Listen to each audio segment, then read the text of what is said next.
jalqaba jaalalli si qabee beekaa? Anamu baay'ee harka hedduu na qabee beeku. Akkam si godhe?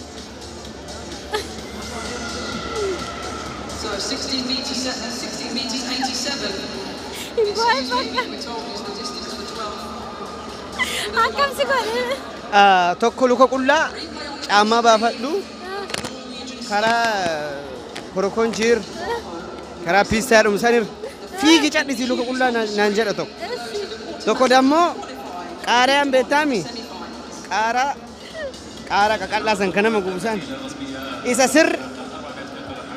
sirri kattafi kat godhi sirri kattafi barbare kiiloo lama baxaabbaxi ganama garaa duuba birciqqoota galgal halkan keessa saa saddeetti yoo isi yaadattu birciqqoota akka dhugi naan jedha jaalalli. Kana yoo jaalalli baay'ee miidhamee bilaan. It's actually very nice. Ayyan galatoomi boy. Galatoomi. Nasir arra maaliif as dhuftanii?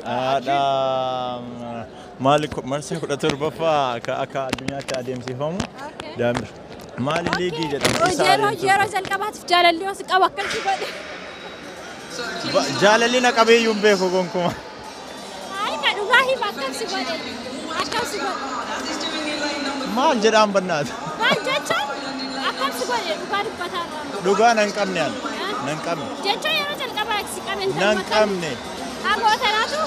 Nan qabne. Nan qabullee fuuldurallee.